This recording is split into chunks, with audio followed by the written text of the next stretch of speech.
স্ত্রী বললে এটা সমান অধিকার হলো।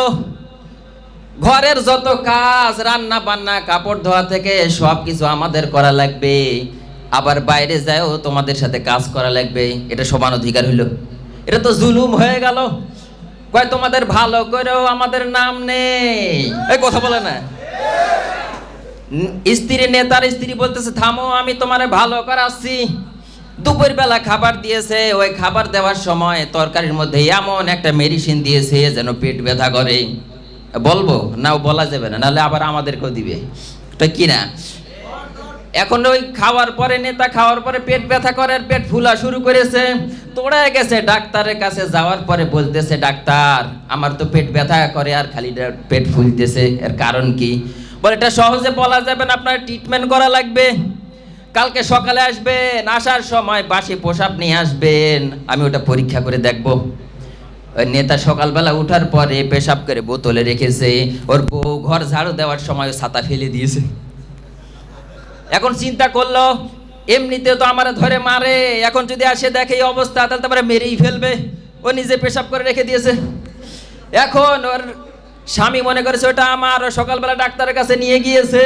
যাওয়ার পরে ডাক্তার চেক আপ করার পরে রিপোর্টের দিকে একবার তাকায়, একবার নেতার দিকে তাকায়। ওই এমন জিনিস তো আমি জীবনেও দেখিনি। নেতা জিজ্ঞেস করলো আরে কারণটা কি? ডাক্তার মশাই রোগ কি কোনো বড় রোগ নাকি? বলে রোগ কি বলবো, এই জিনিস ঢুকলো কেমন করে?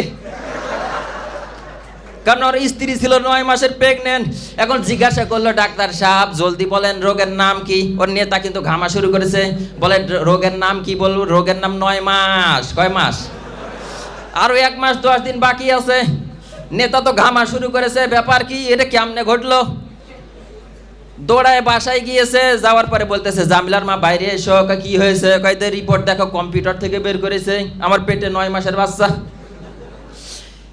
তুমি তো পরপর 2টা বাচ্চা জন্ম দিয়েছো, একটু বলো আমি কি বাঁচবো না মরে যাব? স্ত্রী বলতেছে, খুব বিচক্ষণ স্ত্রী বলতেছে স্বামী পরস্পর 2টা বাচ্চা আমি জন্ম দিয়েছি সমান অধিকারের জন্য। পল্টনের ময়দানে তোমরা স্লোগান দিয়েছো, এবার 3 নম্বর বাচ্চা কিন্তু তোমারে দেওয়া লাগবে। নেতার অবস্থা খারাপ, ও ঘামা শুরু করেছে।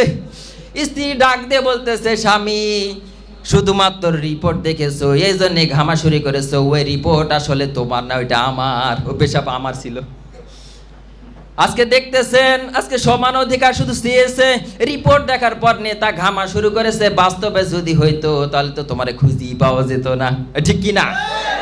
এজন্য আমার আল্লাহ রাব্বুল আলামিন জানাচ্ছেন আর রিজালু কাওয়ামুন